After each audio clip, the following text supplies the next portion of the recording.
आज का टॉपिक है रे ऑप्टिक्स का पावर ऑफ लेंस। ओके, इसको स्टार्ट करते हैं। इसके लिए सबसे पहले आप ऑलरेडी थोड़ा बहुत इंट्रोडक्शन 10th में पढ़े होंगे, फिर यहाँ पे आगे बढ़ते हैं।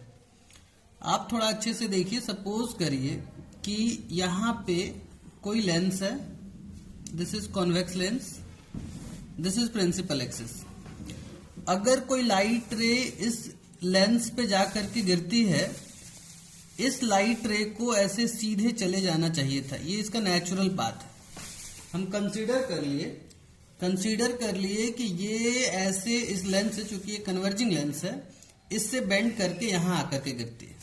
ओके, इससे एक प्रॉपर एंगल पे बेंड कर जाती है। इमेजिन दैट ये 20 डिग्री। ओके, फिर दूसरा केस लेते हैं। सपोज करिए कि ये कोई दूसरा लेंस है। ओके, और लाइट रे इतने ही हाइट से इस पे आकर के गिरती है, इस लेंस पे। इस केस में भी लाइट को सीधे जाना चाहिए, लेकिन ये लाइट यहां आकर के बेंड हो जाती है, यहां आकर के मिलती है, इसमें ज्यादा बेंड करती है। सपोज करिए दिस इज 45 डिग्री। आप इन दोनों को देखिए और इन दोनों को देख करके बताइए किस लेंस की कन्वर्जिंग क्षमता ज्यादा है, कौन ज्यादा कन्वर्ज कर रही है। आप देखेंगे कि ये इस स्ट्रेट रे को बस 20 डिग्री मोड़ पाई और ये लेंस 45 डिग्री मोड़ पाई। इसका मतलब इस लेंस की कन्वर्जिंग कैपेसिटी पहले वाले लेंस से ज्यादा है। ठीक है, अच्छे से समझिए इस बात को। कहेंगे कॉमन सेंस में कि इस लेंस का पावर पहले वाले लेंस के पावर से ज्यादा है। ठीक है, ओके। अब थोड़ा सा एक और चीज देखते हैं। हम प्रिंसिपल फोकस के डेफिनेशन में पढ़े हैं कि पैरेलल लाइट रे जहां जा करके बेंड होती है, मिलती है, इस पॉइंट को बोलते हैं फोकस, और इसमें इस पॉइंट को बोलेंगे फोकस, और ऑप्टिकल सेंटर से इस पॉइंट तक की दूरी को बोलते हैं फोकल लेंथ। तो इसका फोकल लेंथ ये हुआ और इसका फोकल लेंथ ये हुआ। दूसरे वाले लेंस का पावर ज्यादा था, लेकिन फोकल लेंथ आया कम। पहले वाले लेंस का पावर कम था, तो फोकल लेंथ आया ज्यादा। तो सीधी सी बात है, कॉमन वे में अगर हम सोचें, then we can say power of lens is inversely proportional to the focal length. Lens का पावर फोकल लेंथ के पावर का रिवर्स अपोजिट प्रोपोर्शन में होता है। ओके, और यहां पे हम अगर ऐसे सोचे, so we can say P is equal to a constant लगा लें, this is K by F। और हम कन्वीनियंस के लिए मान लेते हैं कि अगर कोई लेंस अगर 1 मीटर फोकल लेंथ का है, तो उसके पावर को हम 1 कहेंगे। ओके, तो यहाँ K की वैल्यू क्या हो जाएगी? अगर हम मान लेते हैं for convenience, if F is equal to P is equal to 1, तो K इज इक्वल टू क्या हो जाएगा? 1। या फिर इस चीज को हम सिंप्लीफाई करके लिख सकते हैं। सिंप्लीफाई करके हम लिख सकते हैं P is equal to 1 by F। K की वैल्यू रख देंगे, P is equal to 1 by F। ये सिंपल वे में आप लोग इसको पढ़ चुके हो पिछले क्लासेस। एक बात यहां पे आपको ध्यान रखना है कि फोकल लेंथ को हम मेजर करते हैं मीटर में इस फॉर्मूले के लिए, और पावर होता है डायोप्टर में। ठीक है, ये चीज आप अच्छे से ध्यान रखेंगे। फोकल लेंथ ये होगा मीटर में और पावर होगा डायोप्टर में। ठीक है, ये होगा डायोप्टर में। ओके, अच्छा, तो this is the basic concept of power of lens. जिस लेंस की कन्वर्जिंग पावर ज्यादा होगी उसका पावर ज्यादा होगा, जिसकी कन्वर्जिंग पावर कम होगी उसका पावर कम होगा। ठीक है, फोकल लेंथ और पावर का रिलेशन इनवर्स होता है। पावर ज्यादा होगा तो उस लेंस की फोकल लेंथ कम होगी, और पावर कम होगा तो फोकल लेंथ ज्यादा होगा। आपको पता है SI यूनिट क्या होता है? SI unit of power of lens is dioptre. ठीक है, आप ये चीज याद रखेंगे, नोट्स में भी अपने लिखेंगे अच्छे तरीके से। SI यूनिट क्या होता है? डायोप्टर। ओके, अच्छा, इसके बाद एक चीज पूछा जाता है आपसे कि बताइए किस लेंस का पावर कैसा होगा। जैसे कॉन्वेक्स का अगर हम निकालेंगे या फिर कॉनकेव लेंस का निकालेंगे तो आपको पता है कि पूरे रे ऑप्टिक्स में कोई भी फॉर्मूला अप्लाई करेंगे तो वहां साइन कन्वेंशन अप्लाई करेंगे। तो आप देखिए, अगर एक कॉन्वेक्स लेंस की पावर निकाली जाएगी तो यहां पे हमको पॉजिटिव रखना होगा साइन कन्वेंशन से। अगर ये पॉजिटिव रखेंगे तो पावर पॉजिटिव आएगा। So we can say power of convex lens ये कैसा होगा, ऑलवेज पॉजिटिव होगा। पावर ऑफ कॉनकेव लेंस का पावर हमेशा निगेटिव होगा। अच्छा, अगर आपसे पूछा जाए बताइए प्लेन ग्लास का पावर क्या होगा। प्लेन ग्लास, तो अगर एक प्लेन ग्लास है, इमेजिन दैट दिस, तो पावर के लिए हमको नॉलेज होना चाहिए कि फोकल लेंथ क्या है, तब हम पावर निकाल पाएंगे। तो देखिए, फोकल लेंथ का डेफिनेशन भी पता होना चाहिए। अगर बहुत सारे लाइट रेज अगर हम लेते हैं और फोकल लेंथ का डेफिनेशन ये कहता है कि लाइट रेज रिफ्रैक्शन के बाद जहां मिलते हैं वो फोकल पॉइंट होता है और वहां से ऑप्टिकल सेंटर तक के बीच की दूरी फोकल लेंथ होती है। तो चूंकि ये प्लेन है तो ये लाइट रे को ना कन्वर्ज करेगा ना डाइवर्ज करेगा, तो लाइट रेज स्ट्रेट चली जाएंगी। ओके, अगर लाइट रेज स्ट्रेट चली जाएंगी तो क्या ये प्रिंसिपल एक्सिस को कहीं मिलेगा? आंसर है नहीं मिलेगा। बट रे ऑप्टिक्स में ये भी पढ़े हो कि if this are parallel then ये जाकर के इंफिनिटी पे मिलेगा। तो अगर इंफिनिटी पे मिला तो इस प्लेन ग्लास का फोकस कहां हुआ? फोकस कहां हुआ तो हम कहेंगे एट इंफिनिटी। फोकल लेंथ कितनी हो गई? फोकल लेंथ इसकी कितनी हो जाएगी? तो यहां से इंफिनिटी तक की दूरी ये भी इनफाइनाइट हो जाएगी। तो अब बताइए इसका पावर क्या होगा? Power is equal to 1 by focal length. So 1 by infinite, और 1 बाई इनफाइनाइट क्या होता है? 0। Hence we can say power of a plane glass is 0। ठीक है, एक प्लेन ग्लास का पावर 0 होता है, एक कॉन्वेक्स लेंस का पावर पॉजिटिव होता है और एक कॉनकेव लेंस का पावर निगेटिव होता है। This is the basic fundamental concept of power of lens. Okay, अच्छा, अब बात करते हैं power of combination of lens, कि दो लेंसेज को ऐड करेंगे, जोड़ेंगे तो उनका पावर क्या होगा, कॉम्बिनेशन का पावर क्या होगा।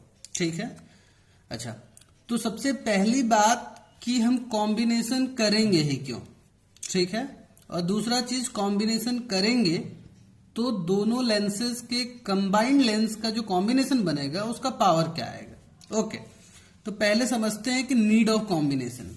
देखिए होता क्या है कि अगर कोई एक लेंस है, ओके, तो इस लेंस में दो तरीके के एब्रेशंस होते हैं, दो तरीके की कमियां होती हैं। ओके, क्या चीज? तो देखिए एक्चुअली होता क्या है कि अगर एक लेंस पे बहुत सारी लाइट रेज ऐसे आकर के गिर रही हैं तो ये जो लाइट रे है ये इस लेंस के प्रिंसिपल एक्सिस के पास से आ रही है और ये लाइट रे प्रिंसिपल एक्सिस से दूर आ रही है। ओके, तो यहां पे इस लेंस का कर्व कम होने की वजह से ये दूर जाकर के मिलती है, इसका कन्वर्जन कम होता है। ओके, अच्छा, ये यहां पे कर्व ज्यादा है जिसकी वजह से ये लाइट रे ऐसे आकर के मिलती है। तो जैसा कि पिछले क्लासेज में आप पढ़े हो कि सारे लाइट रेज एक ही पॉइंट पे जाकर के मिलते हैं, but this is not actual fact, practical नहीं है ये, प्रैक्टिकली ऐसा कुछ होता है। ओके, अच्छा, तो ये प्रॉब्लम कि ये लेंस एक शार्प फोकस नहीं बना पा रहा है, क्या एक यहां पे बिल्कुल पॉइंटेड फोकस हुआ? नहीं हुआ। पॉइंटेड फोकस नहीं होगा तो ये लेंस क्या एक एकदम अच्छे रेजोल्यूशन का इमेज बना पाएगा? नहीं बना पाएगा। ठीक है, तो ये लेंस की कमी है कि ये शार्प फोकस नहीं बना पा रहा है। तो ये कमी क्यों है? तो इसकी कर्व की वजह से है। यहां इसका कर्व कम है, बेंडिंग कम हुई, यहां इसका कर्व ज्यादा है, बेंडिंग ज्यादा हुई। तो इस दोष को, इस एबरेशन को बोलते हैं स्फेरिकल एबरेशन। ठीक है, अच्छा, दूसरी कमी क्या है? तो दूसरी कमी क्या है कि अगर कोई लेंस है, ठीक है, और इस लेंस का हर एक हिस्सा एक छोटे छोटे प्रिज्म की तरह काम करता है। ओके, अच्छा, और प्रिज्म का कैरेक्टर आपको पता है कि जब व्हाइट लाइट जाती है तो ये इसको अलग अलग कलर्स में स्प्लिट कर देता है। ओके, तो अगर इस लेंस से अगर हम धूप में इमेज बनाएंगे, व्हाइट लाइट में इमेज बनाएंगे, तो ये ऑब्जेक्ट से आने वाली लाइट रे हुई और ये लेंस इसको 7 अलग अलग हिस्से में तोड़ देता है। तो एक ही ऑब्जेक्ट का 7 अलग अलग लोकेशन पे अलग अलग हाइट की और अलग अलग कलर की इमेज बनती है। This is also a problem with the lens. Okay, अच्छा, तो इस प्रॉब्लम को हम सॉल्व कैसे करेंगे? इस प्रॉब्लम को सॉल्व करने, इस चीज को कहेंगे क्या पहले? तो ये भी एक लेंस का दोष है, कमी है, और ये दोष कलर से रिलेटेड है। कलर को हम क्रोम बोलेंगे।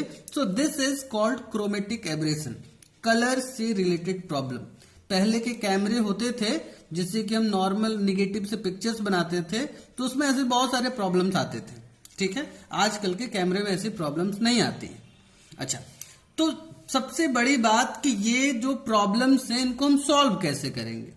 तो याद रखिए, ऐसे प्रॉब्लम्स को दूर करने का तरीका होता है कि हम एक सिंगल लेंस ना यूज करके हम लेंसेज के कॉम्बिनेशन को यूज करें इमेजेस बनाने के लिए। ओके, अच्छा, कॉम्बिनेशन कैसे यूज करेंगे और कॉम्बिनेशन से प्रॉब्लम सॉल्व कैसे हो जाती है, ये आपको फर्दर क्लासेस में मिलेगा पढ़ने के लिए। ठीक है, लेकिन फिलहाल देखते हैं कि इसको कॉम्बाइन करने का तरीका क्या है। ओके, अच्छा, तो ये this is the need of combination.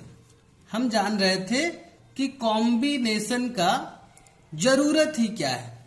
Okay, अच्छा, कॉम्बिनेशन करने के बाद क्या आता है उसको समझते हैं। ठीक है, power of combination of lenses. हम कंसीडर कर लिए कि हमारे पास 2 लेंसेज हैं। ओके, ये एक लेंस हुआ और ये एक लेंस हुआ। फिलहाल हम केस देखेंगे कि ये दोनों क्लोज कांटेक्ट में है। ओके, अच्छा, इन दोनों लेंसेज बहुत थीन लेंसेज है। This is lens number L1 and this is L2। ठीक है, मान लीजिए कि यहां पे कोई ऑब्जेक्ट है, दिस इज O। इस ऑब्जेक्ट से एक लाइट रे जाती है, चूंकि ये थीन लेंस है तो हम मिडिल तक ले जाएंगे इसको। ओके, अच्छा, ये लाइट रे गई। ये लेंस का कैरेक्टर है कि इसको कन्वर्ज करता है, बेंड करता है। ये इस लाइट रे को ऐसे बेंड किया, ये दूसरे वाले के मिडिल तक आई। ओके, अगर ये लेंस एब्सेंट होता तो क्या होता? ये लेंस एब्सेंट होता तो ये लाइट रे यहां आकर के मिलती और हम कहते कि L1 लेंस के लिए ये ऑब्जेक्ट है और ये इमेज है। ओके, लेकिन अब देखिए ये आया बीच में दूसरा लेंस। ओके, दूसरा लेंस हुआ तो दूसरे लेंस के लिए ये ऑब्जेक्ट की तरह काम करेगा और फिर ये इसकी बेंडिंग कराएगा तो ये आकर के यहां पे मिला। This is the final image. आपको पूरे ऑप्टिक्स में हर बार ये बात याद रखनी है कि जब कभी भी 2 टूल्स यूज करते हैं एक साथ, 2 लेंसेज, एक मिरर, एक लेंस, या फिर कैसा भी कंडीशन, तो हर केस में पहला वाला जो इमेज बनाता है दूसरे वाले के लिए वो ऑब्जेक्ट की तरह काम करता है। तो पहले लेंस के लिए ये ऑब्जेक्ट है और आई डैश इमेज है, लेकिन दूसरे वाले के लिए ये ऑब्जेक्ट है और आई उसका इमेज है। ओके, ये बात आप हमेशा कोई भी न्यूमेरिकल क्वेश्चन बनाए हर केस में याद रखेंगे। ओके, अच्छा, आगे बढ़ते हैं। तो अब यहां पे आप बहुत ज्यादा हम थ्योरीज लिखेंगे नहीं, कंसिडरेशन आप ध्यान रखिएगा। आगे बढ़ते डायरेक्टली लिखेंगे कि पहले वाले लेंस के लिए हम लगाते हैं लेंस फॉर्मूला। लिखेंगे apply lens formula for Lenz L1। L1 lens के लिए लेंस फॉर्मूला लगाएंगे। मान लिए लेट कर लेते हैं focal length of L1 F1 है। ठीक है, and focal length of F2 ये हम मान लिए, सॉरी L2 हम ये मान लिए कि F2 है।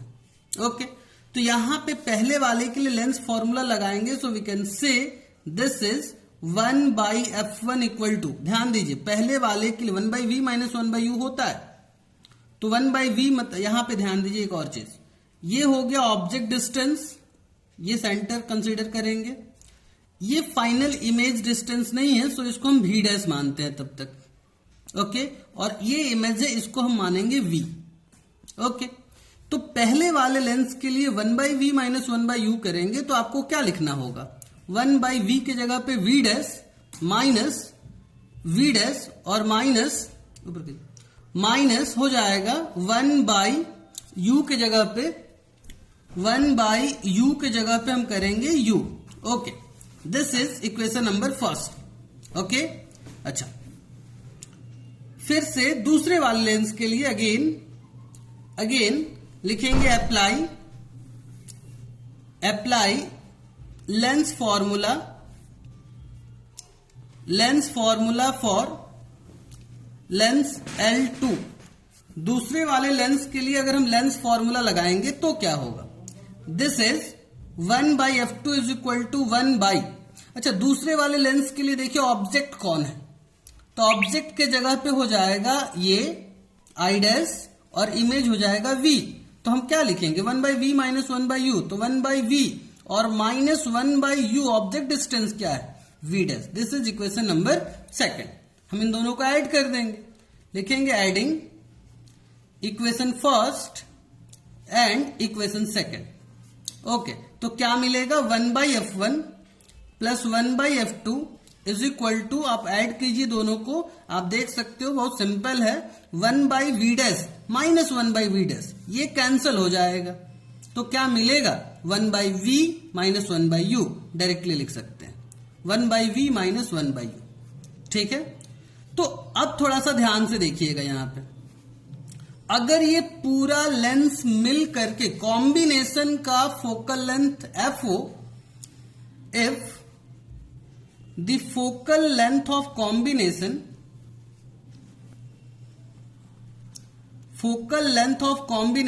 is capital F।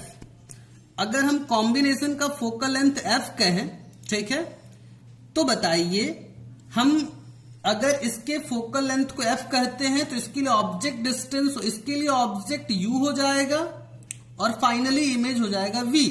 So we can से 1/f equal to 1/v minus 1/u।